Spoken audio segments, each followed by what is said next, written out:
નમસ્તે મિત્રો, હું છું વિરેશ નાયક.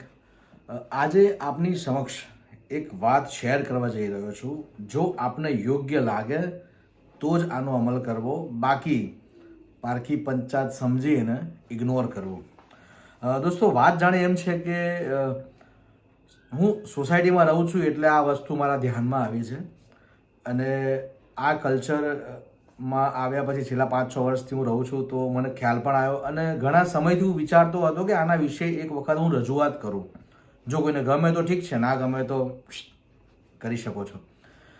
દોસ્તો, વાત જાણે એમ છે કે દરેક સોસાયટીની અંદર કંઈક ના કંઈક સેમિનાર થતા હશે. જેમ કે ડૉક્ટરનું ફ્રી મેડિકલ ચેકઅપ થતું હશે, કોઈ નવી સંસ્થા આવવાની હશે તો એના વિશેનો સેમિનાર થતો હશે, કોઈ રસોઈનું કાર્યક્રમ હશે, કોઈને ગરબા કરવા હશે, કોઈને કંઈ પણ કરવું હશે. તો અલગ અલગ પ્રકારના ઘણા બધા સેમિનાર્સ થતા હશે.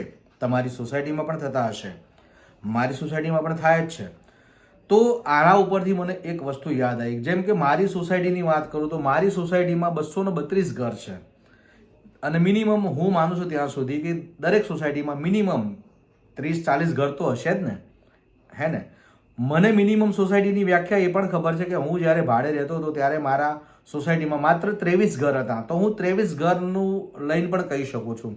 ત્યાં પણ અમે લોકો સેમિનાર વગેરે કરતા જ હતા. ઠીક છે, મારા મગજમાં શું વિચાર આવ્યો એ હું કહું. હવે મિત્રો, મારા 232 ઘરની અંદર અને આપની સોસાયટીના જેટલા ઘર હોય એટલા ઘરમાંથી દરેક વ્યક્તિ એક કામ માટે બહાર નીકળતો હશે. મિનિમમ એક વ્યક્તિ કે જેનો રોજગાર હશે, જેનો ધંધો હશે, જેની નોકરી હશે, જેની પાસે કોઈ આગવી સ્કિલ હશે.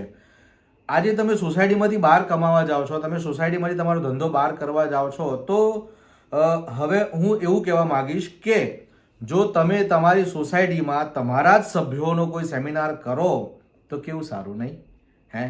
સોસાયટીના દરેક વ્યક્તિને ખબર નથી હોતી કે મારો પાડોશી શું કરે છે. જ્યારે રાત્રે કે અથવા તો એન્યુઅલ મિટિંગમાં જ્યારે ભેગા થયા હોય ત્યારે ચા નાસ્તો કરીને બબાલ કરીને છૂટા પડ્યા હોય, બીજું કંઈ જ ના હોય.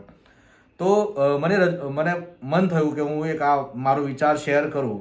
ઠીક છે, અને આ એક માધ્યમ એવું છે કે જેના થકી હું શેર કરી શકું છું. મારા વિચારો શેર કરવા માટે તો આ બેસ્ટ છે અને હમણાં રીલમાં 3 મિનિટની છૂટ મળી છે તો એનો પણ હું ભરપૂર ફાયદો લઈશ. જો આપને યોગ્ય લાગે તો આપણી સોસાયટીના બિઝનેસ કરતા વ્યક્તિઓ છે કે જે જોબ કરતા વ્યક્તિઓ છે, જેનો પોતાનો ધંધો છે, એ લોકોનો એક સેમિનાર કેમ ના ગોઠવીએ? અને હા, અત્યારનો વેકેશનનો જે સમય છે ને એ બેસ્ટ છે. તો જો અનુકૂળ આવે તો તમને બધાને બેસ્ટ વિશિસ અને ગમે તો શેર કરજો. બાકી બાય.